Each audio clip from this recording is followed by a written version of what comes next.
Hola Iglesia Semilla, espero que estén pasando un buen tiempo como familia, limpiando, jugando, pero sobre todo amándose unos a los otros, estudiando y creciendo en la palabra de Dios.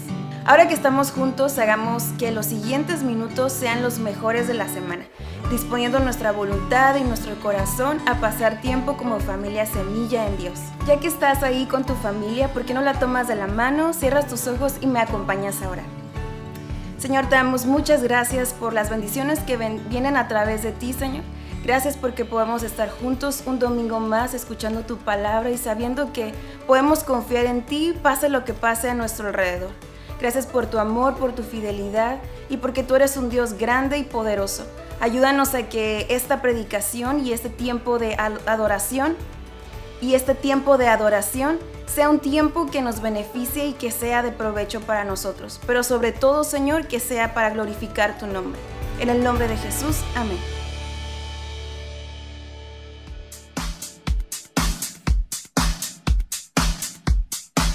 Amoroso, eres tú, duda no hay que eres grande. Para mí no hay nadie más asombroso. Eres tú, maravilloso, eres Cristo, Cristo. No hay manera de describirte y nadie se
este tiempo es una gran oportunidad para volvernos a ver a través de estos saludos y de orar unos por otros. Hola, somos la familia Núñez Madrigal. Queremos enviarles un fuerte abrazo desde casa, esperando verlos muy pronto. Bendiciones. Bye. Hola Semilla, somos la familia Carrillo. Esperemos que se encuentren muy bien. Les mandamos un fuerte abrazo y les mandamos muchas bendiciones. Familia Semilla, ¿qué tal? Somos los Peralta Ruiz. Les amamos, les extrañamos y les invitamos a que pongan su confianza y su fe en Dios, porque aunque no lo parezca, lo mejor está por venir. Esperamos en Dios poder vernos pronto, abrazarnos y decirnos cuánto nos queremos. Les amamos y les mandamos un fuerte abrazo. Bendiciones, nos vemos pronto. Hola Semilla, buenas tardes. Reciban un saludo de la familia Ríos Mendoza. Esperamos que se encuentren bien, disfrutando de las bendiciones que Dios nos da y recordando en este tiempo difícil que habitamos bajo la sombra del Omnipotente. Recuerden seguir cada una de las recomendaciones. Cuídense, cuiden a sus seres queridos. Pronto nos volveremos a reunir y darle gracias a Dios por lo bueno que ha sido. Saludos y bendiciones. Hola Semilla, somos la familia Hernández. Les queremos mandar un saludo y un fuerte abrazo. Esperamos verlos pronto. ¡Bendiciones! Hola Semilla, familia de la Rosa González les manda un abrazo, un saludo muy fuerte, esperando que este tiempo la presencia del Señor esté con todos y cada uno de nosotros. Cuídense mucho, Dios les bendiga, hasta pronto. Hola, no salgan, guarden sana distancia. Hola, buenos días amigos y hermanos de Semilla Ensenada. Somos la familia Nava y les enviamos un saludo fraternal. Los extrañamos mucho. Nuestra oración a Dios es que pronto nos veamos en la congre. Mientras tanto, sepan que los recordamos con mucho cariño. Así que ánimo, que Dios está con nosotros. Buenos días. Saludos. Saludos. Hola Semillas, somos Lulu e Ivana desde casa y les mandamos un saludo. Esperamos verlos muy pronto y les mandamos muchas bendiciones. Buen día familia Semilla, es un gusto saludarles desde nuestro hogar por este medio. Les mandamos un abrazo y estamos orando y esperando reunirnos pronto para celebrar juntos, adorar y dar gracias por lo bueno que ha sido Dios con nosotros. Son nuestros deseos de parte de la familia Castillo Jiménez. Gracias, Dios les bendiga. Hola Semilla, yo soy Trini. Y yo soy José. Somos la familia Amador Larrea. Queremos saludarlos y animarlos a que recordemos la palabra de Dios. Queremos enviarles un afectuoso saludo, un abrazo fuerte, apretado desde casa. Esperamos vernos pronto. Bendiciones. Hola, muy buenos días familia Semilla. Les invito a que oren el día de hoy conmigo. Cierren sus ojos por favor. Vamos a orar. Gracias Padre por este día que nos pudiste dar. Gracias por los alimentos que pusiste en nuestras mesas, Padre. Gracias, Padre, porque tú derramaste sangre, Padre, para que nosotros seamos salvos, Padre, y limpiaste nuestro corazón. Muchas gracias, Padre. Te pedimos que perdones todos nuestros pecados, Padre, hasta los más ocultos. Como Semilla Ensenada, Padre, te pedimos por los bomberos, Padre, los doctores, los policías, la Marina y la Armada, Padre. Te pedimos, Padre, que los protejas, Padre, con tu santo manto, que los cuides y que puedan ver otro día a su familia, Padre, cuando lleguen a sus casas. Te pedimos también por los trabajos de todos los que están afuera, Padre, en el nombre de tu Hijo amado Jesucristo. Amén. Bye familia, nos vemos pronto. Quédense en casa.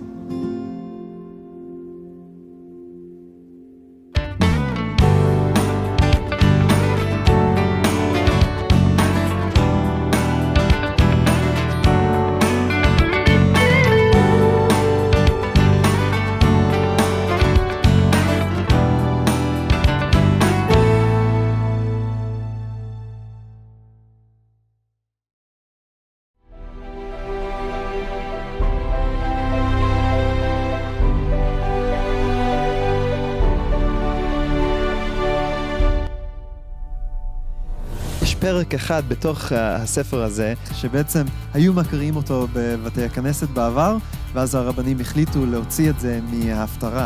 היום זה נחשב הפרק האסור. האם שמעת על זה עוד פעם? לא שמעת על זה. האם את רוצה לראות מה נסתר בפרק הזה? יש לך את זה? יש לי פה בתנ"ך. רוצה לדעת כמה שיותר על זה, האמת. הפרק הוא ישעיהו נ"ג, נבואה מאוד חשובה על מי המשיח יהיה. ולמשך 1,700 שנים, מאז שהוא כתב את זה, כמעט כל הרבנים וחז"ל האמינו שזה פרק שמדבר על המשיח.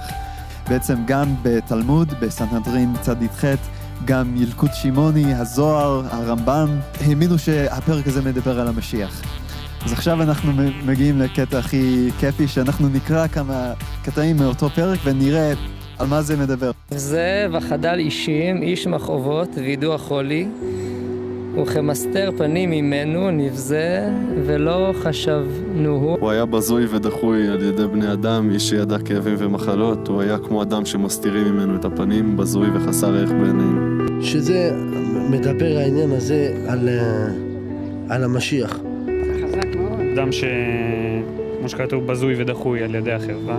העם שלנו היה משוכנע שהוא שלילי. לא יודע למה. לא קיבלו אותו. דחו אותו. לא חשבנו שהוא היה המשיח. אכן, הוא נשא את המחלות שלנו, סבל את הכאבים שלנו, ואנחנו התייחסנו אליו כמו אל חולה במחלה קשה, שאלוהים גרם לו להיות מושפל ומעונה. הוא לקח את כל הכאב, את כל הסבל ואת כל המחלות עליו.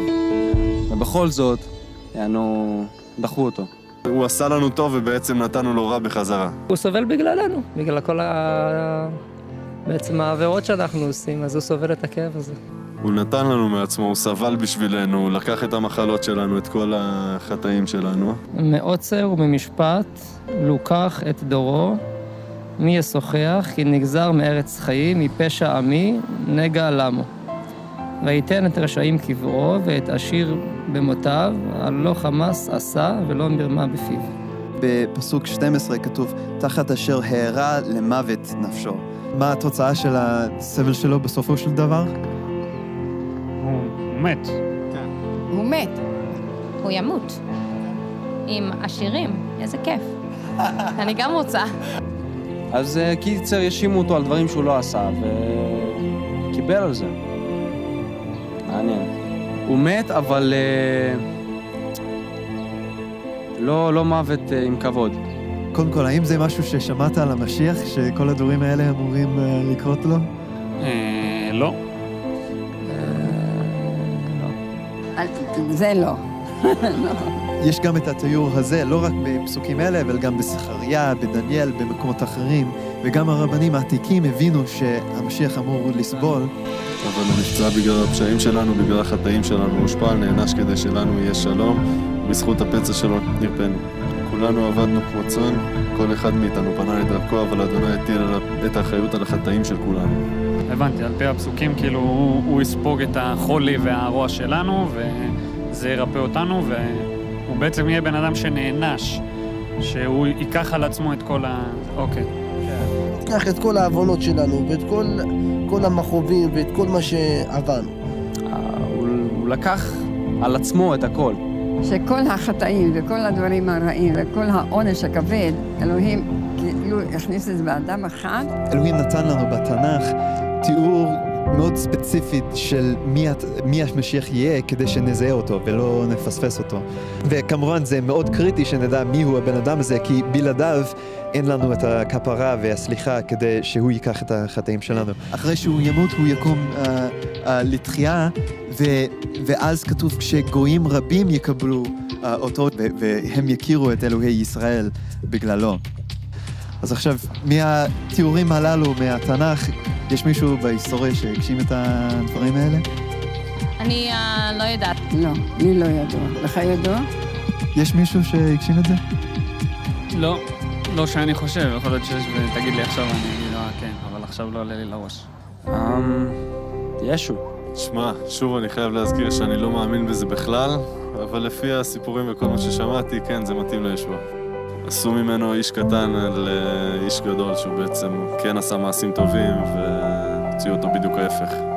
תראה, אני מאמין שישוע, שבא לפני חורבן בית המקדש, שהוא הגשים את אלה בדיוק. הוא בא לפני 70 לספירה, הוא נולד בבית לחם, שהעם שלנו דחה אותו, הוא סבל ומת, אבל הוא קם לתחייה.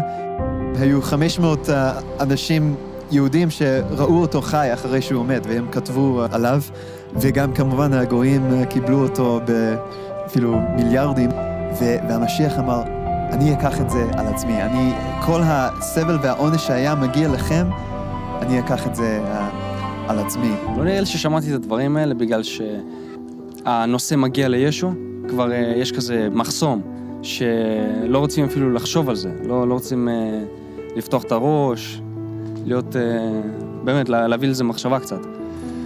אז לא יודע, מסתכלים עליו כאילו, כן, כמו שכתוב בפסוק הזה, שדחו אותו.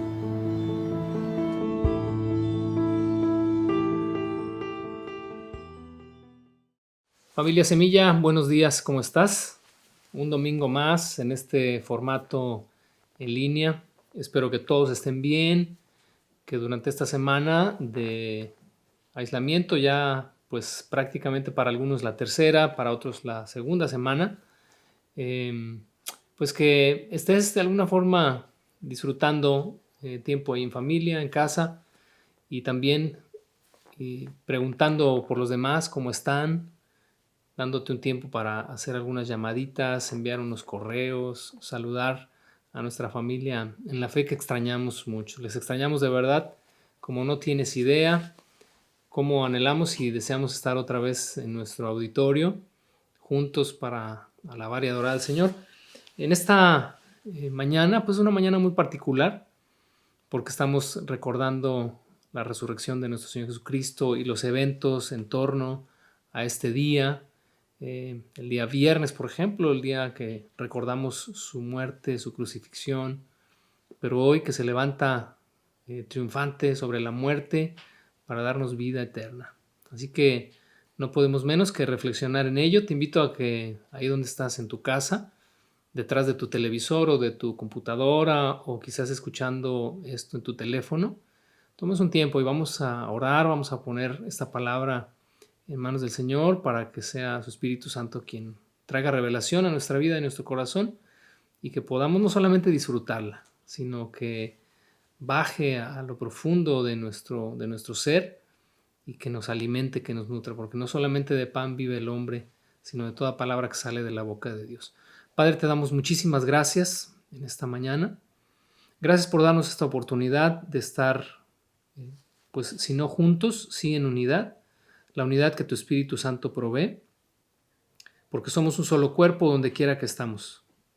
En cualquier lugar, en cualquier momento, en cualquier tiempo en el que se escuche esta palabra, por tu Espíritu, Señor, es que somos uno, porque tu Espíritu es quien escudriña lo profundo de ti, quien nos lo hace saber. Muchas, muchas gracias, Señor, por la oportunidad que nos das. Queremos poner este pasaje en tus manos preciosas, y que tu Espíritu Santo hable a nuestras vidas lo que hoy necesitamos escuchar. Y si ya lo hemos escuchado antes, lo que hoy necesitamos recordar, traer a la memoria y también celebrar. Muchas gracias, Padre, en Cristo Jesús, nuestro Señor, por todos los dones que nos has dado. Gracias por todas las bendiciones que nos añades, porque no solamente has traído pan a nuestra mesa, y a pesar de estos tiempos difíciles, Señor, es una oportunidad maravillosa para ver tu mano proveyéndonos en todo sentido, Señor. Recibe la gloria, la honra y la alabanza desde ahora y para siempre. Amén. Pues quiero invitarte a que hagamos un viaje, una panorámica sobre el capítulo 53 del libro de Isaías. Vamos a ir un poco atrás, unos versos atrás, porque las divisiones en la Escritura no son originalmente parte de las Escrituras, son divisiones que simplemente se añadieron después con la finalidad de poder dividir por secciones los pasajes bíblicos. Así que lo que vamos a leer hoy, que viene desde el capítulo 52, pero está totalmente ligado a lo que en nuestras Biblias es el capítulo 53, pero es un solo pasaje, y es un pasaje de verdad maravilloso, increíble. Creo yo que no hay pasaje profético en el Antiguo Testamento más descriptivo acerca de Cristo y de su sacrificio y de su entrega y de su expiación por nosotros que Isaías 53. Es un pasaje digno de no solamente el día de hoy considerar. Yo te animo a que eventualmente cuando tengas la oportunidad regreses a Isaías 53, porque así, por ejemplo, como celebramos la Cena del Señor eventualmente a manera de memorial, creo que la razón por la cual Jesús nos dejó este recordatorio como algo que debemos practicar, es porque no solamente traemos a la memoria las cosas que Él hizo por nosotros, sino que son oportunidades para profundizar en nuestro corazón, profundizar en nuestro ser acerca de nuestra fe, porque es la base de lo que creemos y es la base de lo que esperamos, la vida eterna. Y cada vez que recordamos, por ejemplo, el sacrificio de Cristo en la Cena del Señor, estamos yendo a lo profundo de nuestro corazón, reflexionando, meditando, pensando en lo que Él hizo por nosotros, y nuestra fe se nutre, se fortalece. Por eso Jesús dijo, háganlo cada vez en memoria de mí. Y entonces, en este pasaje de Isaías 53, yo te animo a que continuamente vayas a Él y hagas de Él un memorial. Un memorial porque fue escrito 700 años antes de que Cristo viniera al mundo. Y no hay, creo yo, forma de eludir, como vimos en el video previo a esta enseñanza, que encaja a la perfección en la persona de Cristo Jesús, como viene a este mundo como un siervo sufriente, pero no solamente como un siervo sufriente, sino que está dispuesto a ir al madero, a poner su vida a cambio de la nuestra, y eso es algo que debemos recordar siempre. Nunca lo olvides. Por eso somos cristianos, porque hemos creído que un hombre llamado Jesús de Nazaret vino a este mundo y dio su vida por nosotros. Vamos pues a este libro maravilloso. Yo te animo que indistintamente de que tengas la lectura en la pantalla, tomes tu Biblia. Estamos en un aislamiento, ¿verdad? Y el formato pues es muy distinto. Estás quizás con tu familia detrás del televisor viendo esta reunión virtual, pero que no deje de ser algo personal, algo íntimo entre tú y Dios. No dejemos que nos gane la tecnología en este sentido. Yo creo que es momento para que si vas a ir a tomar algo al refrigerador o vas a pasar no sé, al sanitario, pues hazlo ya, pon pausa y regresas, pero cuando regreses vamos a aplicarnos en lo que hoy vamos a escuchar. Abre tu Biblia, por favor, en Isaías capítulo 52, porque vamos a leer desde el verso 13, 14 y 15, y después vamos al capítulo 53 y entramos a partir desde el verso 1 en adelante. Dice el verso 13, He aquí que mi siervo será prosperado, será engrandecido y exaltado, y será puesto muy en alto. Como se asombraron de ti muchos, de tal manera fue desfigurado de los hombres su parecer, y su hermosura más que la de los hijos de los hombres. Así asombrará él a muchas naciones. Los reyes cerrarán ante él la boca, porque verán lo que nunca les fue contado, y entenderán lo que jamás habían oído. Como te decía hace un momento, haremos un viaje por este capítulo, por esta sección del libro de Isaías, y yo te invito a que, si eres de los que toman notas, felicidades. Si no, toma rápidamente un lapicito por ahí o un lapicero, o toma una libreta y una pluma, porque hay algunas cosas que me gustaría compartir contigo. Son parte de las notas que yo tengo aquí en mi Biblia. En realidad hoy no quiero seguir un bosquejo, sino más bien que nos vayamos verso a verso y yo ofrecerte lo que son algunas anotaciones para que el pasaje cobre mucho más sentido de lo que a simple vista se puede ver. Entonces, si ya lo hiciste, quiero que observes en el verso 13 cómo Dios se refiere a Jesús como su siervo. Dice, he aquí mi siervo, será 4 cosas. Número 1, prosperado. 2, engrandecido. 3, exaltado. 4, puesto muy en alto. Si siguiéramos un orden progresivo de la vida y la obra de Jesús, y de hecho en el Nuevo Testamento se menciona mucho acerca de su ministerio terrenal, acerca de su muerte, acerca de su resurrección y acerca de su glorificación. Creo que son los 4 eventos más significativos de la vida de Cristo, porque en ellos se concentra todo lo que Jesús vino a hacer a este mundo. En su vida terrenal, haciendo milagros, señales, la palabra que nos dio. Todo esto creo que está referido en esta primera cosa que Dios refiere acerca de él cuando dice será prosperado.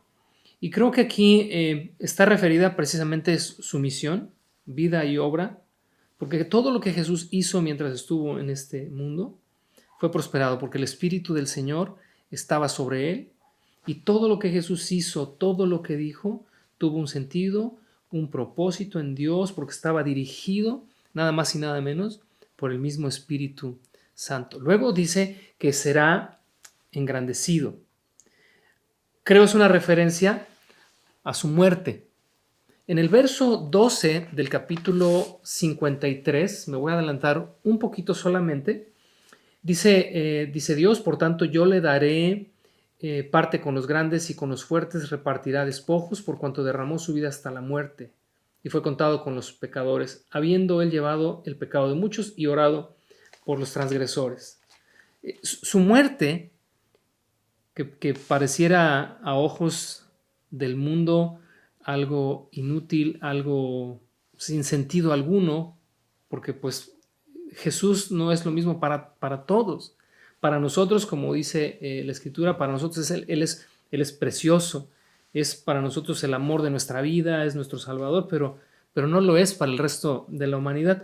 Sin embargo, cuando Jesucristo subió al madero, fue engrandecido, porque dice también el apóstol Pablo que ahí despojó a toda potestad y toda autoridad espiritual y los exhibió públicamente triunfando sobre ellos en la cruz del Calvario.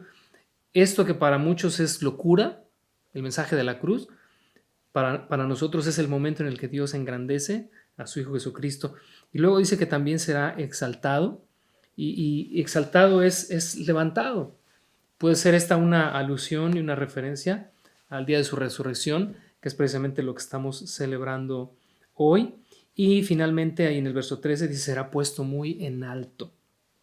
Dice la palabra de Filipenses capítulo 2, verso 9, que Dios le dio un nombre sobre todo nombre, para que ante el nombre de Jesús se doble toda rodilla de lo que está en el cielo, en la tierra y debajo de la tierra. Dios lo puso en alto. A esto lo que llamamos en la Escritura la glorificación del Hijo de Dios. Así que si tú observas el verso 13, contiene de alguna manera todos estos elementos, desde su ministerio terrenal, su muerte, su resurrección y su glorificación. Pero en el verso 13 hay algo también interesante, que Dios da esto por hecho. Dice, he aquí que mi siervo será. O sea, no cabe lugar a dudas de que en el tiempo, cuando llegase el cumplimiento, Cristo vendría a este mundo y tendría un ministerio así, como lo que acabamos de leer. Luego dice el verso 14, dice, como se asombraron de ti muchos. Y este asombro a lo que se refiere Isaías, porque Isaías comienza a ver un cuadro, llamémosle así, inusual. Antes de Isaías, después de Isaías, y al día de hoy todavía, para muchos la idea del Mesías sufriente no cuadra. Simplemente en la matemática espiritual pareciera no tener mucho sentido el hecho de que el Mesías venga siendo un Mesías que viene a sufrir, que viene a ser maltratado, que viene a ser muerto. Pareciera no entrar y digámoslo humanamente, pues sí tiene mucha lógica. Uno esperaría un Mesías que viene a dar la victoria en otros términos, en un contexto totalmente distinto. El judío al día de hoy sigue de alguna forma entendiendo la llegada del Mesías así, como un Mesías que viene en victoria, en triunfo. Así vino este Mesías, pero obviamente estamos hablando de que lo que no cabe es un Mesías débil, un Mesías que viene y que no tiene la capacidad de afrontar el pecado y que no tiene capacidad de afrontar un mundo caído, sino a través del sufrimiento. Es algo, como digo yo, en el reino de los cielos las cosas siempre son al revés, ¿no? Si quieres ser grande tienes que humillarte, en fin. Vamos otra vez ahí, por favor, en el verso 14, discúlpeme. Dice, como se asombraron de ti muchos. ¿Cuál es el asombro que Jesús viene a causar en su vida y en su obra? Dice, porque de tal manera fue desfigurado de los hombres su parecer y su hermosura más que la de los hijos de los hombres. Te voy a dar una paráfrasis de esto que acabamos de leer. Quizás te suene con un poquito más de sentido. Dice, fue desfigurado hasta no parecer un hombre. Fue deformado hasta perder la semejanza de hombre. Recuerdo cuando esta película de Mel Gibson salió y se estrenó hace ya no sé cuántas décadas, más de 20 años creo fue. Ya se me olvidó cómo se llamaba esta película. La Pasión de Cristo, exactamente, La Pasión de Cristo. Fue un shock para muchos de nosotros porque no estábamos acostumbrados a ver en una pantalla imágenes tan grotescas acerca de este evento. Al menos las películas que se habían hecho hasta ese momento, en el momento de la crucifixión y del juicio, entre comillas, juicio previo que se le hizo a Jesús y el maltrato que se le dio, pues casi todas, ¿verdad? Con algún azote y algunas heridas por ahí. En la cruz lo vemos muy maquillado, con la corona de espinas, algunas gotitas de sangre, sí, sus manos clavadas y sus pies clavados. Pero cuando vino esta película de Mel Gibson, todos nos quedamos así como, era algo, al menos digo, quizás hoy ya hemos avanzado en cuanto a insensibilidad, pero en ese momento para muchos de nosotros fue una película demasiado fuerte. Sin embargo, y a pesar de que recuerdo el día que fui al cine a verla, cuando salía de ahí, pensaba yo, y a pesar de estar así como en shock, realmente esta película ilustra lo que fue la realidad. Y fíjate que llegué a conclusiones poco tiempo después, y sobre todo leyendo esto, que no todavía Mel Gibson se quedó corto con su descripción de Isaías 52, porque dice que su rostro fue desfigurado de tal forma que perdió la semejanza con el hombre. Yo creo que no hay un cuadro, no hay una película, no hay una escultura, no hay nada que pueda darnos una idea real de lo que el siervo de Dios, el siervo sufriente, vino a padecer en manos de nosotros, los humanos. Y entonces por eso en el verso 14 dice, como se asombraron de ti muchos, cuando se desfiguró tu rostro hasta no parecer un hombre y hasta perder la semejanza de hombre. El verso 15 dice, así asombrará él a muchas naciones. Quiero hacerte aquí una observación. La Reina Valera traduce la palabra Nazah, N-A-Z-A-H, que la traduce como asombrará, como diciendo, así como se asombraron en el verso 14 de ti muchos, así también asombrará él a muchas naciones. Considero desde mi punto de vista que no es la mejor de las traducciones de esta palabra hebrea Nazah, que literalmente significa rociar. Rociar en el sentido de purificación. No es que signifique purificar, aunque algunas Biblias traducen como así él purificará, pero es como por extensión hablan de la purificación porque la palabra exactamente significa rociar, pero en el pensamiento hebreo se entiende que el rociar es porque obedece a la purificación. Pero entonces fíjate, si leemos literalmente el verso 15 como es en su original hebreo, el verso 15 diría así rociará O, como dicen algunas versiones, así purificará Él a muchas naciones. Más que asombrar a muchas naciones, así Él las va a rociar para purificarlas. Entonces fíjate qué sentido cobra esto una vez que hemos leído que así como se asombraron de ti muchos cuando te vieron desfigurado, así tú también rociarás, purificarás a muchas naciones. Fíjate, aquí en el verso 15, Isaías está vislumbrando ya la obra redentora de Jesús en la cruz. Es el propósito por el cual Jesús permitió que tal maldad y que tal atrocidad fuera impuesta sobre su carne, sobre su cuerpo, sobre su rostro. Pero el hombre sin entender, y quizás Isaías incluso mismo sin entender, que cuando Jesús derramara su sangre, esta sangre limpiaría, purificaría, sería rociada sobre nosotros para limpiarnos. Pero no solamente sobre el pueblo de Israel, dice, así rociará Él a muchas naciones. Fíjate, el evangelio del reino de los cielos, la salvación, está anunciada para todo el mundo. Y entonces, fíjate, continúa el verso 15 con este mismo pensamiento. Dice, los reyes cerrarán ante Él la boca porque verán lo que nunca les fue contado y entenderán lo que jamás habían oído. Aquí hay otro detalle interesante que vamos a considerar, que en la versión Reina Valera también creo que nos queda corto en cuanto a la transliteración o traducción del sentido del pasaje. Y yo te invitaría a que donde dice lo que nunca y donde dice lo que jamás, le agregues una S al lo, para que sea más bien indicativo de personas. Los que nunca y luego los que jamás. Pon esa S ahí y escucha ahora cómo cambia el sentido totalmente. Y no es que vayamos a introducirnos al texto para abusar de él y hacer cambios de forma irresponsable.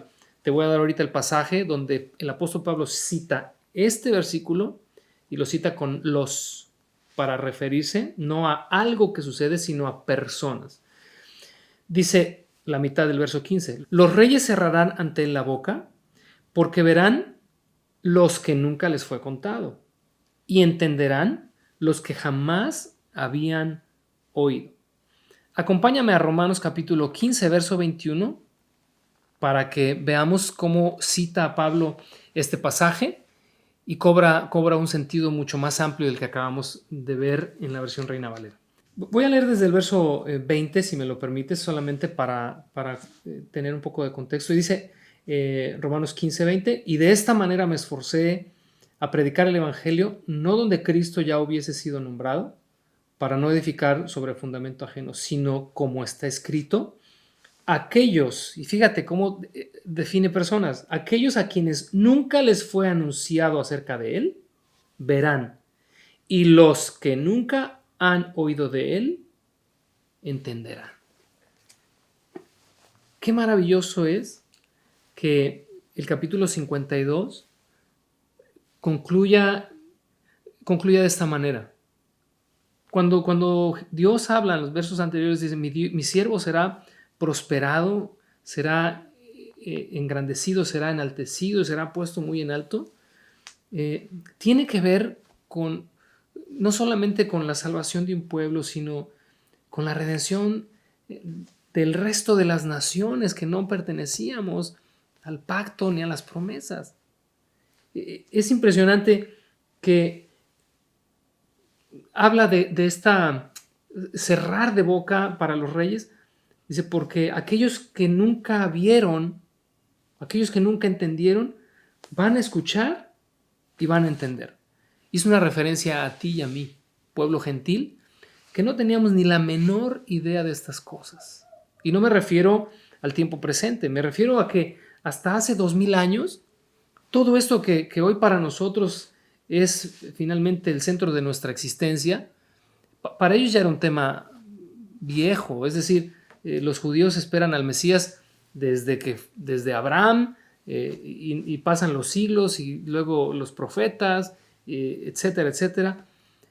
Pero para nosotros hasta hace 2000 años el pueblo gentil no tenía ni la menor idea de estas cosas. Sin embargo, Dios estaba ya en Cristo determinando lo que para nosotros sería nuestra salvación.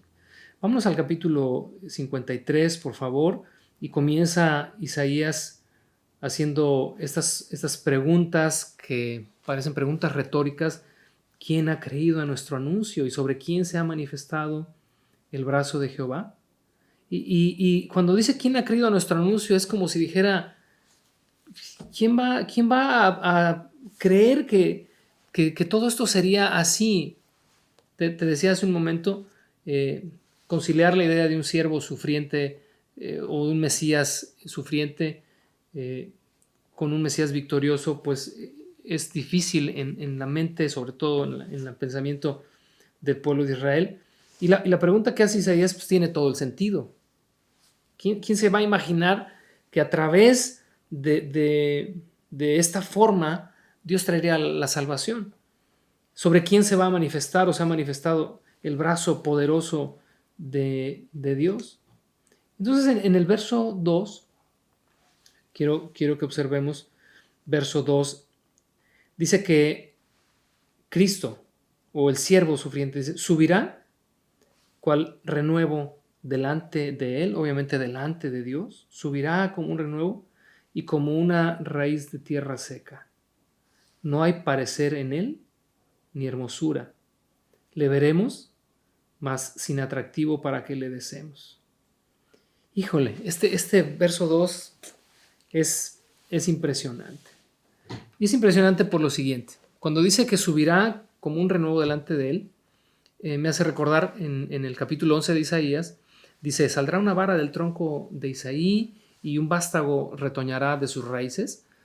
Creo que es una referencia que Isaías ve seguramente como una sola cosa, porque los vástagos o estos que salen esta vara que sale del tronco de Isaí es en esta idea de un tronco que fue cortado. Los vástagos son, una vez que el tronco o el tocón queda ahí solo, hay algunos árboles que tienen estas características de que los cortas y vuelve otra vez a surgir de ahí una pequeña ramita y que en el tiempo se puede volver a hacer un gran árbol nuevamente, o una raíz que quedó por ahí en la tierra seca que vuelve otra vez a retoñar. Yo tengo una experiencia con un arbolito así. Accidentalmente unas personas vinieron a hacer un trabajo en otro árbol, hicieron un mal corte y cayó una rama muy grande y ese árbol que estaba tan bonito me lo rompieron así literalmente desde abajo. Y bueno, pues no hice más que retirarlo, cortarlo y no me di cuenta que la raíz había quedado ahí. Y a los meses de entre esa raíz, quiero pensar como esta raíz de tierra seca a la que refiere Isaías, vuelve a salir un vástago de entre la raíz. Estuve tentado a cortarla porque dije, no, este no se puede dar, yo en mi ignorancia, no, no se va a poder dar porque pues no es el tronco, está saliendo de la raíz que quedó ahí todavía viva. Pero dije, bueno, lo voy a dejar. Ha pasado, no sé, como unos 2 años desde entonces y se está convirtiendo esa ramita en un arbolito muy bonito. De hecho, es un arbolito que me gusta mucho verlo, sobre todo cuando retoña en primavera. Y no dejo de asociarlo con esto. Porque este tronco que fue cortado y esta raíz de tierra seca, creo que es una referencia, una alusión a la humanidad. Porque Jesús vino a nacer como hombre. Como tú y yo, dice el libro de Hebreos, tomó forma de hombre, es decir, participó de carne y de sangre para ser semejante a nosotros. Pero de entre esta humanidad caída, pecadora, cortada porque no sirve para nada, de ahí Dios hace que haya un retoño. Por eso la referencia en Isaías 11 es brotará una rama del tronco de Isaí y un vástago será levantado de sus raíces. Pero sin embargo, uno pensaría que este hombre, me refiero a que quizás si Dios nos hubiera preguntado cómo haría las cosas, uno le diría, bueno, si va a nacer de entre los hombres, pues, bueno, por lo menos démosle una apariencia pues digna del Hijo de Dios y hagamos Digo, si Dios nos hubiera preguntado, qué bueno que no nos pregunta nada, porque no somos más que unos ignorantes y no entendemos cómo Dios administra su universo, su creación. Le habríamos, no sé, puesto un rostro, ¿qué te digo? Habríamos hecho un Jesús muy galán, muy, pero muy galán, hermoso, hermoso, hermoso. Sin embargo, fíjate que en la sabiduría de Dios, y son esas cosas que pues sigo sin entender, por lo que leemos aquí, porque no hay ninguna descripción en la Escritura ni en la historia acerca del aspecto físico de Jesús. Pero Isaías 53 nos da una idea de cómo era su aspecto físico. Y mira, vuelvo a leerte desde esta perspectiva el verso 2. No hay parecer en él ni hermosura. Le veremos, mas sin atractivo para que le deseemos. En otras palabras, Jesús no era un hombre encantador a la vista. Creo que intencionalmente Dios le dio un cuerpo tan ordinario como cualquiera de nosotros. Y le dio un rostro tan ordinario como el de la mayoría de nosotros. ¿Por qué lo hizo así? Pues no lo sé. Lo único que sé es que si hoy estuviésemos con el Jesús histórico, porque hoy no tiene más ese cuerpo, hoy tiene su cuerpo glorificado, volvió a estar a la diestra de la majestad y volvió a tener la misma gloria que tenía con el Padre como desde el principio. Pero si hoy conociéramos al Jesús histórico, quizás nos decepcionaríamos. Hablo en la carne y hablo humanamente. Porque pues diríamos, ¿cómo es Jesús? Si el Jesús histórico entrara hoy en nuestras reuniones, quizás la mayoría diríamos, no, él no tiene pinta de, no parece Mesías. Pues así son las cosas en el reino de los cielos. Yo eso te lo dejo para que lo sigas reflexionando y para que si no eres tan agraciado como yo, pues bueno, nos sintamos por lo menos de que nos parecemos a Cristo también en eso. Y no quiero pasar al verso siguiente sin decirte esto que viene a mi mente. Que Jesús pudo haber sido una persona sin encanto natural, sin encanto físico. Pero hubo algo que estoy seguro, que creo y que seguramente tú crees también, que tuvo una gloria impresionante. Era un hombre que si no tenía encanto en el rostro, la gloria de Dios se expresó en él, como en ningún otro ser humano. Porque él es la imagen misma de Dios. Jesús dijo a sus discípulos, el que me ha visto a mí, ha visto al Padre. Es eso que cuando ves a una persona, dices tú, pues no estoy viendo a la persona más guapa o al hombre más bello del mundo, pero estoy viendo a alguien que se parece a Cristo. Es alguien que despide la gloria de Dios y convencido estoy de que Jesús manifestó y expresó y reflejó la gloria de Dios. De eso habla Juan, dice, nosotros vimos su gloria como del unigénito del Padre, lleno de gracia y de verdad. Nunca hace una referencia al rostro físico de Cristo, ninguno de los apóstoles. ¿Por qué? Porque había otras cosas en él que sobrepasan lo que este cuerpo pueda expresar. Bueno, vamos al verso siguiente porque si no aquí nos va a agarrar la noche, chicos. En el verso 3 en adelante, más bien el verso 3 particularmente, creo que describe la actitud que el ser humano hemos tomado. No me gustaría hablar de quienes lo rechazaron, quienes lo despreciaron, porque si uno lo despreció, lo despreciamos todos. Todos somos humanidad y todos le hemos dado la espalda a Dios. Y dice el verso 3, hablando de nuestra actitud, dice despreciado y desechado. Despreciado es ver con desdén. Y así fue como hemos visto en algún momento de nuestra vida, así también vimos a Cristo nosotros, despreciado y desechado entre los hombres, varón de dolores, experimentado en quebranto. Y como que escondimos de él el rostro. Es como volver el rostro, horrorizados para no mirar. Dice, escondimos del rostro, fue menospreciado y no lo estimamos. Fíjate, el ministerio de Jesús, la vida de Jesús fue una vida solitaria. Y digo, aunque tuvo su familia y tuvo hermanos y tuvo a sus padres y después tuvo a sus discípulos, la vida de Jesús se caracterizó por la soledad. Era el Padre y Él. Porque pues, ¿quién puede confiar en el hombre? La Escritura dice, maldito el hombre que confía en el hombre y pone carne por su brazo. Jesús mismo dice en el Evangelio de Juan, por el capítulo 2 o 3, que Él mismo no se fiaba de la gente porque conocía el corazón de ellos. En los momentos en los que más necesitó de sus discípulos, allá en el huerto de Getsemaní, precisamente que recordamos estos días, porque sucedió eso el día jueves, de lo que sería hasta nuestra semana, jueves por la noche.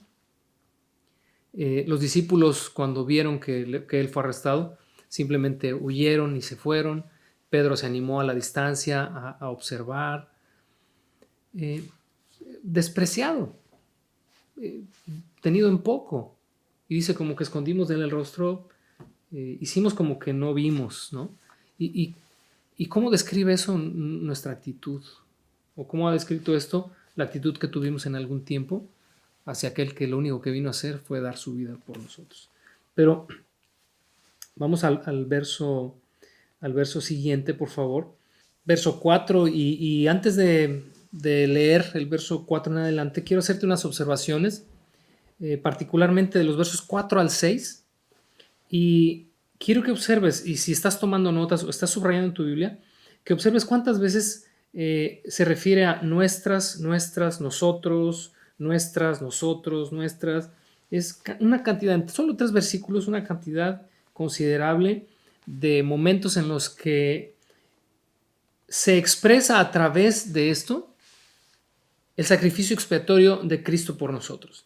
Y quiero ahí hacer una pausa para que, si alguien todavía no está familiarizado con este término, porque de repente lo podemos escuchar mucho, la expiación, el sacrificio expiatorio de Cristo, pero no, o has escuchado por ahí que no, pues esta persona fue como el chivo expiatorio, hablando en términos así como legales. Pero la expiación, aunque teológicamente tiene muchas implicaciones, me gustaría hacer un resumen de lo que expiación es. Expiación es una vida a cambio de otra. Una persona que toma el lugar de otro. Y los versos 4 al 6 nos ofrece una panorámica increíble del sacrificio de Cristo, de este siervo sufriente, de este Mesías sufriente, que viene a hacer esto, viene a entregarse, pero estos benefactores o estos beneficiarios de su sacrificio resultan ser hombres comunes y corrientes como tú y como yo. Viene a ser la humanidad caída de la que hablábamos hace un momento. Y entonces observa los versos 4 al 6 desde esta perspectiva y dice, ciertamente, comienza asegurando todo lo que nos va a decir adelante. Dice, llevó él nuestras, número 1, enfermedades, sufrió nuestros dolores.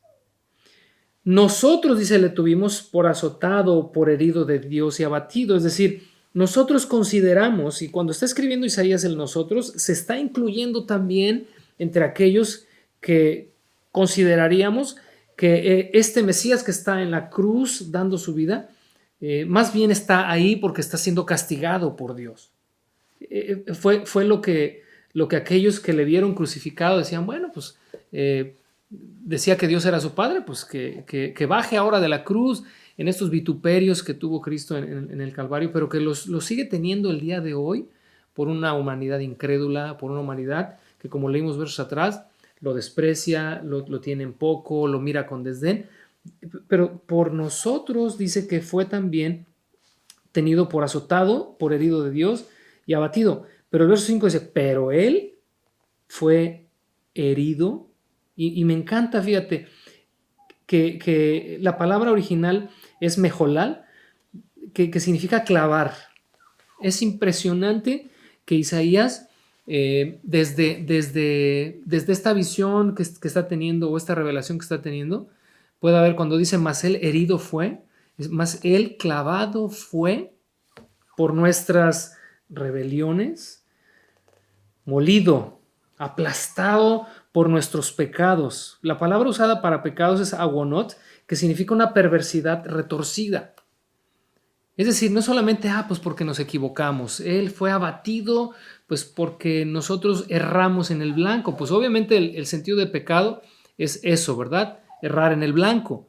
Sin embargo, acá lo que Isaías está expresando es, fue abatido por nuestras perversidades más retorcidas. Y dime tú si no define esto, nuestra humanidad.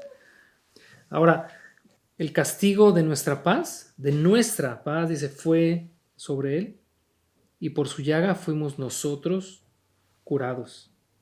Observa el nosotros, el nuestros, y luego el verso 6 dice, todos nosotros nos descarriamos como ovejas, cada cual se apartó por su camino. Mas Jehová cargó en él el pecado de todos nosotros. Me encantaría que vieras los versos 4 al 6 como esto. En el verso 3 dice que le despreciamos, le desechamos, escondimos de él el rostro, le menospreciamos, no lo estimamos. Y que vieras los versos 4 al 6 como, pero lo que no sabíamos cuando estábamos haciendo eso, cuando estábamos en nuestra ignorancia, aplicándolo a tu vida y a mi vida, lo que no sabíamos es que lo que Él hizo fue todo esto por nosotros. Me encantaría, como te dije en un principio, que este pasaje lo recuerdes y que lo sigas leyendo y que esta semana se vuelva tu devocional diario. Puedes todos los días meditar en él y Dios te va a seguir hablando. Vamos rápidamente al verso siguiente, por favor. En el verso 7 dice, angustiado él y afligido no abrió su boca. Cuando tú lees esto, angustiado él y afligido, no pude dejar de pensar en el momento en el que está en el huerto de Getsemaní y invita a sus discípulos a que oren con él, a que estén un tiempo con él, y expresa, en ese momento dice, mi alma está muy triste hasta la muerte. Yo no sé, de repente los cristianos, digo no todos, pero de repente de dónde sacamos esta idea de que pues uno no, si tú eres cristiano no debes llorar, si tú eres cristiano no debes sufrir, si tú eres cristiano no debes de manifestar tristeza, no debes. Pues cuando alguien escucho que alguien dice algo así, digo, wow, si de Jesús, siendo el Hijo de Dios, en esta condición de hombre sintió tristeza hasta la muerte, pues nosotros en nuestra humanidad, pues ¿qué no podemos sentir? ¿Qué no podemos a veces experimentar? Pero dice el libro de Hebreos que Él padeció igual que nosotros y que puede ser hoy un sacerdote, es más bien nuestro sumo sacerdote que nos entiende, que nos comprende, porque fue tentado en todo, conforme a nuestra semejanza, pero sin pecado. Dice ahí el verso 7 y define con toda claridad lo que conocemos en la historia de los evangelios acerca del silencio que Jesús mantuvo desde el momento en que fue arrestado ahí en el huerto de Getsemaní y fue llevado ante las autoridades judías y luego ante las autoridades romanas y en todo este proceso ya con el gobernador Pilato, Jesús cerró su boca. Creo que su silencio fue la mayor expresión de renuncia a sus propios derechos. Porque la pregunta aquí sería, ¿para qué hablar? ¿Cuál habría sido la finalidad de que Jesús se defendiera, de que Jesús, como le dijo a Pilato, pues si yo quisiera pelear, pues enviaría a una legión de ángeles y vendrían y me defenderían? Pero cerró su boca. Porque como dijo a sus discípulos, cuando Pedro sacó la espada y los otros querían defenderle, dijo, basta ya. Porque así está escrito y es necesario que esto suceda. Cuando Pedro, ¿verdad?, tiempo atrás le dijo, no vayas a Jerusalén porque intentan matarte, Jesús le dijo, aléjate de mí, Satanás, porque me eres estorbo. No pones tus ojos y tu mira en las cosas de Dios, sino en la de los hombres. Jesús supo que venía. Por eso, cuando fue llevado a la cruz, cuando tuvo la cruz delante, lo único que debía hacer era guardar silencio. Y entonces aquí lo expresa Isaías de una forma magistral, diciendo: no abrió su boca, como cordero fue llevado al matadero, y como oveja delante de sus trasquiladores enmudeció y no abrió su boca. Luego el verso 8 continúa, fíjate que es progresiva la descripción acerca de lo que Jesús vendría a vivir, o más bien a sufrir. El verso 8 dice: por cárcel y por juicio fue quitado. Es una expresión que denota no tuvo juicio, no pasó a la cárcel, es decir, tuvo un juicio injusto, porque lo único que buscaban era deshacerse de él. Y para deshacerte de él, pues haz lo que tengas que hacer. Brinca todos los pasos, brinca todo el proceso legal, pero hay que deshacernos de él. Me suena mucho y no pudiera dejar de aplicarlo a la forma en la que el ser humano hoy quiere sacar a Dios de la escena. Y hace una serie de atrocidades y de injusticias que ofenden a veces hasta la lógica y el sentido común, con tal de sacar a Dios de la escena. Pues es lo mismo que está descrito aquí, pero obviamente en la persona de Jesús. Y luego dice el verso 9 que después de esto se dispuso con los impíos su sepultura, pero con los ricos fue en su muerte. Sabemos que esta tumba que dio José de Arimatea para su entierro fue una tumba nueva, un sepulcro nuevo, pero dice al final del verso: aunque nunca hizo maldad, ni hubo engaño en su boca. Verso 10. Con todo eso ¿qué? Con todo lo que dice el verso 9, que nunca hizo maldad ni hubo engaño en su boca, con todo eso, Jehová quiso quebrantarlo, sujetándolo a padecimiento. Acompáñame a Filipenses capítulo 2, por favor, vamos a leer los versos 6 al 8.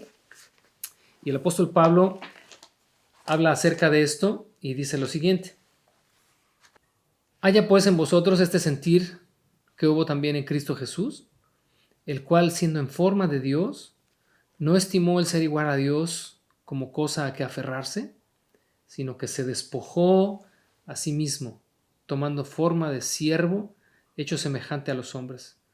Y estando en la condición de hombre, se humilló a sí mismo, haciéndose obediente hasta la muerte y muerte de cruz. Cuando dice el verso 8, haciéndose obediente hasta la muerte y muerte de cruz, es porque la cruz y la muerte era el camino que Dios había trazado. Por eso dice Isaías: con todo esto el Señor quiso quebrantarlo y lo sujetó a padecimiento. Fue el sendero que Dios había trazado para su siervo sufriente, que sería engrandecido, exaltado y puesto en lo alto.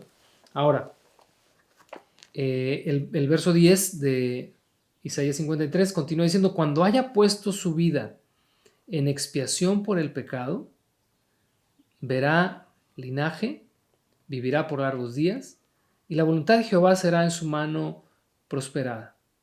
Verá el fruto de la aflicción de su alma y quedará satisfecho. Por su conocimiento justificará mi siervo justo a muchos y llevará las iniquidades de ellos. Estos versos 10 y 11, y estamos ya casi llegando al final de esta panorámica de Isaías 53, describen de alguna manera el resultado de la obra de Dios. En 1 Corintios dice el apóstol Pablo: cosas que ojo no vio, ni oído yo, ni han subido en corazón de hombre, son las que Dios ha preparado para los que le aman.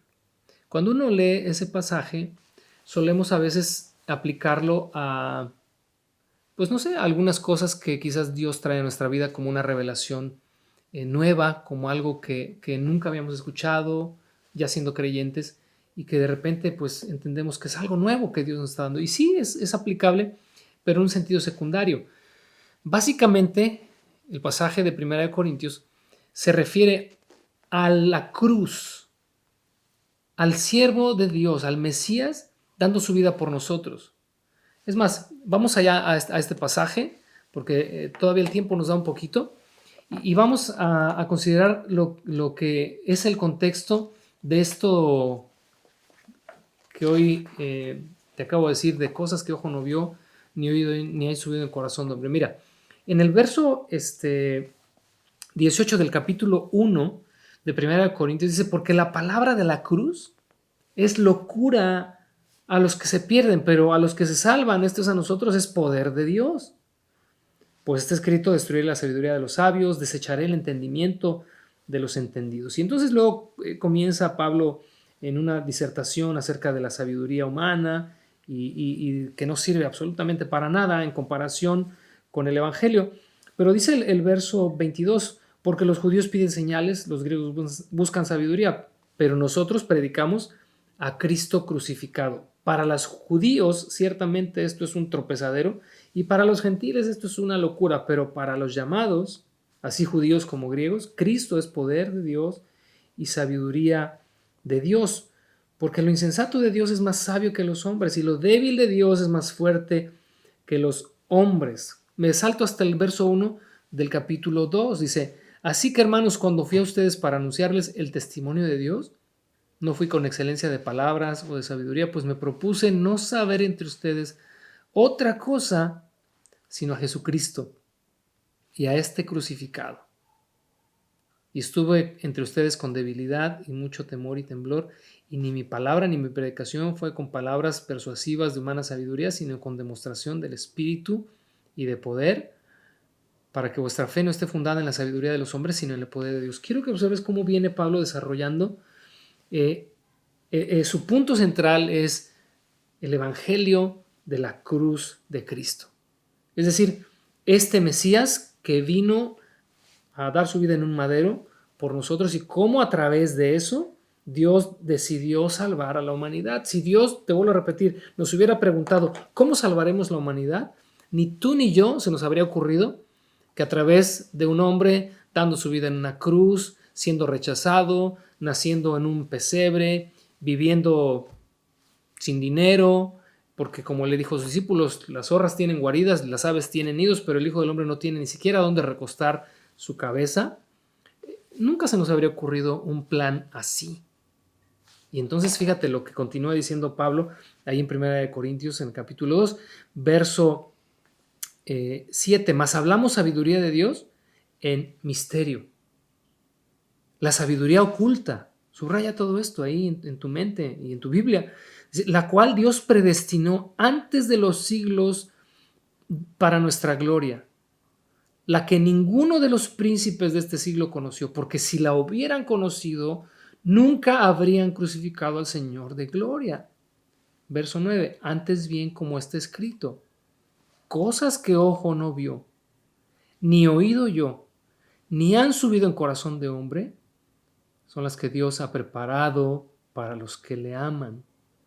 ¿Qué cosas? Aquí la pregunta sería, ¿qué cosas? ¿Cuáles son estas cosas que ojo no vio? ¿Cuáles son estas cosas que oído no oyó? ¿Cuáles son estas cosas que no han subido en el corazón del hombre?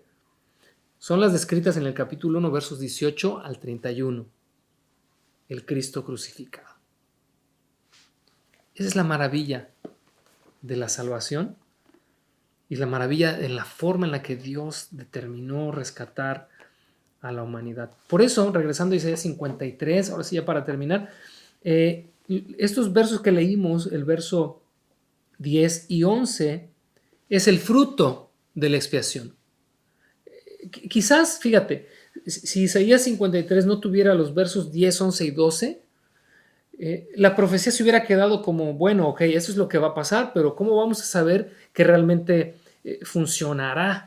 Que realmente este proyecto o este plan de Dios va a cumplir su cometido.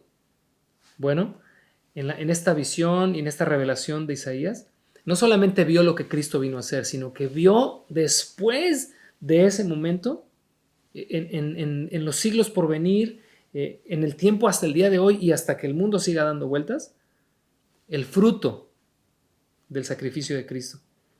Y son 7 que yo numeré, que ya los acabamos de leer, pero te voy a dar así como que los 7 de un solo de un solo golpe, en una sola lectura, y en tu reflexión durante la semana, incluso puedes volver a ver este video y regresas y adelantas, o ahí en tu Biblia los puedes ir marcando, pero número 1, verá una descendencia. Tú y yo somos la descendencia que Cristo en la fe hizo cuando hemos estado estudiando Génesis, cuando Dios habló con Abraham: en ti, en tu simiente serán benditas todas las naciones de la tierra, y tu descendencia será como las estrellas del cielo y como las arenas del mar. No solamente es un pueblo de sangre, el pueblo de Israel, sino el Israel espiritual de Dios. Nosotros somos la descendencia de Abraham a través de Cristo. Número 2, es el eterno Cordero de Dios. Dice en el verso 10, ¿no? Al final dice: verá linaje y vivirá por largos días. Número 3, en Cristo se concretan los planes y los propósitos de Dios. Por eso dice al final del verso 10: la voluntad del Señor será prosperada en su mano. Dios ha determinado hacer todas las cosas, rescatar la humanidad a través de Cristo, y en Cristo los planes y los proyectos de Dios llegan todos a buen término. Número 4, verá el resultado de la aflicción de su alma. Fíjate, en el verso 11, verá el fruto de la aflicción de su alma y quedará satisfecho. Híjole, no puedo, discúlpame, ya sé que se me está haciendo tarde, pero los pastores siempre decimos: ya voy a terminar, y eso significa media hora más. Pero cuando dice: verá el fruto de la aflicción de su alma y quedará satisfecho, es que cada vez que una persona se arrepiente y viene a Dios a través de Cristo, nadie encuentra más satisfacción que Cristo mismo, porque es el fruto de la aflicción de su alma. Es como si dijera cada vez que un pecador se arrepiente: valió la pena, valió la pena, valió la pena. Cuando tú viniste a Cristo, cuando tú te arrepentiste de tus pecados, porque Él te llamó, porque Él te invitó, como ya lo sabemos, Él seguramente dijo: valió la pena, porque eres el fruto de la aflicción de su alma. Yo soy el fruto de la aflicción de su alma. Todo creyente de la historia es el fruto de la aflicción de su alma. Número 5, al conocerle, al conocer al Hijo de Dios, tenemos justificación de nuestros pecados. Por eso dice el verso 11: por su conocimiento, es decir, o por conocerlo a Él, justificará mi siervo justo a muchos. ¿Qué decir de la justificación? No me quiero parar ahí porque me siento tentado de detenerme ahí, pero sé que lo entiendes, sé que lo comprendes si eres creyente y si estás muy familiarizado con estas cosas. Número 6, cargó en su cruz nuestra iniquidad. Ahí quedó, en la cruz de Calvario, tu pecado y mi pecado. Y número 7, y es lo que está descrito en el verso 12, recibió un nombre sobre todo nombre. Esto lo leemos en Filipenses 2, del 9 al 11. Dice que por cuanto fue obediente hasta la muerte y muerte de cruz, Dios le dio un nombre que es sobre todo nombre, para que en el nombre o ante el nombre de Jesús se doble toda rodilla de lo que está en el cielo, en la tierra y debajo de la tierra, y toda lengua confiese que Jesucristo es el Señor, para gloria de Dios Padre. Y esto lo vemos acá en el verso 12, y con eso ahora sí cerramos nuestra panorámica de Isaías 53. Dice: por tanto, y así va a terminar Isaías de hablar, o más bien de Dios hablar a través del profeta Isaías. Dice: por tanto, otra vez la Reina Valera creo que no nos va a ayudar mucho en el sentido original del texto, pero vamos a tratar de extraer lo que podamos. Dice: por tanto, dice la Reina Valera, yo le daré parte con los grandes. Si tú lo lees en la Reina Valera, pues suena como: ah, caray. Jesús es levantado como un hombre simplemente, y es puesto en alto con los grandes, como al mismo nivel de otros grandes. Y la pregunta sería, bueno, ¿quiénes son esos grandes ante los que Jesús es puesto en igualdad? Por eso te digo que la Reina Valera aquí no nos ayuda mucho, pero hay una versión bíblica que creo que interpreta estas palabras hebreas de la mejor manera. Dice: por tanto, yo le daré los muchos por su porción. ¿Qué es lo que Dios está diciendo? Por cuanto ha hecho todo esto, su recompensa será una vasta humanidad. Y lo vemos en Apocalipsis capítulo 5, capítulo 4, por allá, donde vemos esta adoración y alabanza del Cordero de Dios. Y dice Juan: y había millones y millones y millones. Son todos estos que Cristo vino a rescatar de todas las edades y de todos los tiempos. Nos contaremos por millones que estaremos delante de Él en adoración. Esto es la recompensa que el Padre le dio al Hijo. Por tanto, yo le daré los muchos por su porción. Esto lo vemos en el Salmo capítulo 2, verso 8. Ya sé que te dije que ya voy a terminar, pero vamos a volar rápido, por favor. Salmos capítulo 2, verso 8, que de hecho el capítulo 2, te recomiendo que leas Salmos capítulo 2 porque todo el capítulo completo es un capítulo profético que habla acerca de Cristo. Pero me voy a centrar, aunque me tienta a leer todo, pero me voy a centrar solamente en el verso 8, donde Dios le dice al Hijo: pídeme y te daré por herencia las naciones y como posesión tuya los confines de la tierra. ¿Cuál es digámosle así, el premio que Cristo esperó con ansia tras haber dado su vida por nosotros? Nosotros mismos. Somos el regalo de Dios para su Hijo. Te daré los muchos por herencia. También esto lo vemos en Isaías capítulo 49, tan solo unos capítulos atrás, unas páginas atrás de donde estamos leyendo acá en el 54, en el verso 5 del capítulo 49, dice: ahora pues, dice Jehová, el que me formó desde el vientre para ser su siervo, para hacer volver a él a Jacob y para congregarle a Israel, porque estimado seré en los ojos de Jehová y el Dios mío será mi fuerza. Ese es el Hijo de Dios hablando. Y luego dice el verso 6, Él dice, el Señor dice, el Padre dice: poco es para mí que tú seas mi siervo para levantar las tribus de Jacob y para que restaures el remanente de Israel. También te di por luz de las naciones, para que seas mi salvación hasta lo postrero de la tierra. Así ha dicho Jehová, Redentor de Israel, el santo suyo, al menospreciado de alma, al abominado de las naciones, al siervo de los tiranos. Verán reyes y se levantarán príncipes y adorarán por Jehová, porque fiel es el santo de Israel, el cual te escogió. Qué pasaje tan impresionante. Y luego dice, continúa en el verso 12 de Isaías 53, y con los fuertes repartirá despojos. Fuertes es numerosos. Fíjate, te vuelvo a hacer como una paráfrasis de este verso 52. Por lo tanto, dice: yo le daré los muchos por su porción, y con los numerosos, con grandes cantidades, repartirá despojos. Me hace recordar Efesios capítulo 4, verso 8, donde dice que Cristo subió a lo alto y llevó cautiva la cautividad y dio dones a los hombres. Esto que se llama aquí despojos es el botín. Lo que Cristo obtuvo, la victoria que Cristo obtuvo por nosotros, ahora nos es repartida. Cada vez que tú y yo como creyentes recibimos un don espiritual, recibimos gracia de Dios, recibimos los favores de Dios, es el botín que Cristo ganó para nosotros. Y dice que, por eso dice el verso 12, y con los numerosos repartirá el botín, por cuanto derramó su vida hasta la muerte, y fue contado con los pecadores, habiendo él llevado el pecado de muchos y orado por los transgresores. Uf, qué pasaje, de verdad, qué pasaje. Cómo me encantaría tenerte aquí en esta mesa y poder escuchar tus comentarios y retroalimentar esto. No te pierdas esta semana de Tu Semilla en Casa y pues como te hemos invitado, ¿verdad? Si no hay esta manera de reunirnos con otras familias como lo solemos hacer, pues ahí con tu familia, con tus hijos, con tu esposo, tu esposa, o si tienes oportunidad de hacer videoconferencias con otros hermanos de la congregación, retroalimenten este capítulo, porque de verdad es digno de regresar a él tantas veces sea necesario.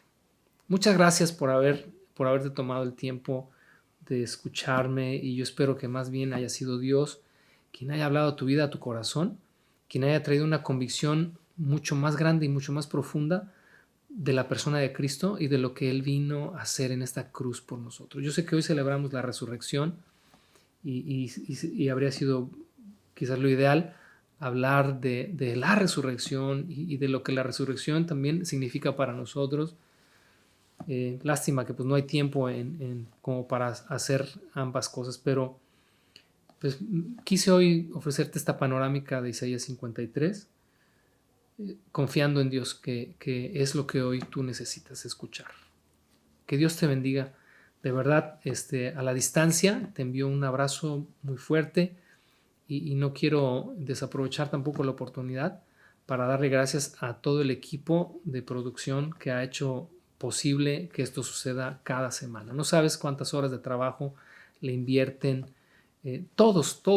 No quiero mencionarlos, aunque los tengo aquí a mi izquierda, pero son un super equipo. Que Dios les bendiga muchísimo, y a todos los que también desde casa con sus oraciones nos apoyan y nos bendicen para seguir adelante haciendo iglesia así, en este formato inusual, del cual esperamos pronto desprendernos, no para hacerlo a un lado, porque creo que vendrán otros proyectos nuevos a partir de esto, pero con la finalidad de regresar a nuestro edificio y volvernos a dar un abrazo y volvernos a estrechar la mano. Que Dios te bendiga, familia Semilla de Ensenada. Te amo, bendiciones.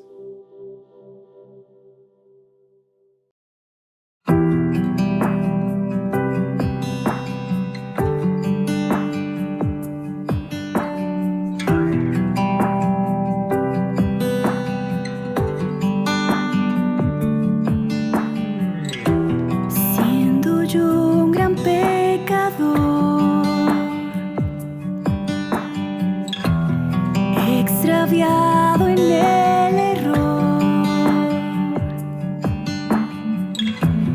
incapaz fui de quitar la culpa que cargaba mi corazón. Tu gracia, ¿quién puede medir? Tu amor no tiene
¿Qué tal, Semilla? Un gusto saludarte. Hoy en su palabra nos dice número 6, 24, el Señor te bendiga y te guarde, el Señor te mire con agrado y te extienda su amor, el Señor te muestre su favor y te conceda la paz. Un abrazo. Hola Semilla Kids, Dios te bendice. Hola Semilla Kids, los amo. Hola familia, queremos bendecirles durante ese tiempo. La palabra de Dios nos habla cuando Jesús maldijo a la higuera y al momento la higuera se secó.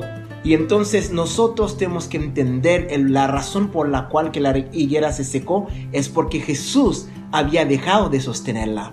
Pero en Colosenses 1:17 sabemos que todas las cosas subsisten por Jesús. Dios nos ha de sostener por la eternidad y eso es nuestra promesa. Y entonces durante ese tiempo lo hará también. Dios les bendiga a todos. Bye. Hola Semillas, somos la familia Lima y les mandamos un fuerte abrazo. Esperemos verlos pronto. Saludos. Hola Semilla, somos la familia Arce Mendoza. Les mandamos un fuerte abrazo. Quédense en casa, que es lo mejor. Esperemos en Dios vernos pronto para reunirnos a alabarle a Dios con todo nuestro corazón. Les mandamos un saludo y un fuerte abrazo con mucho cariño. Bye. Ya, buenas tardes, somos la familia Sánchez Gil. Les mandamos un saludo y un gran abrazo, esperando volvernos a ver muy pronto. Bendiciones. Hola familia, ¿cómo están? Soy Olga. Y yo Fernanda. Y les mandamos un abrazo con mucho, mucho cariño. No tienen idea de verdad cómo los extrañamos y creo que hoy más que nunca cobra sentido el que somos verdaderamente una familia porque nos hemos extrañado y nos hemos añorado. Esperamos en Dios verlos pronto. Bye bye. Nos vemos, un beso. Bye. Nuestro deseo como familia es que todos estemos bien en todos los sentidos. Recuerda que puedes depositar tus ofrendas en la medida de tu posibilidad en la siguiente cuenta.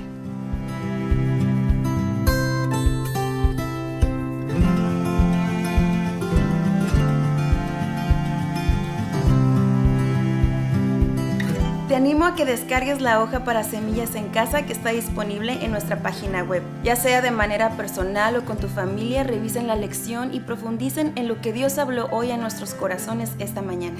Nos veremos si Dios nos permite el próximo domingo de forma virtual, pero unidos siempre como pueblo de Dios.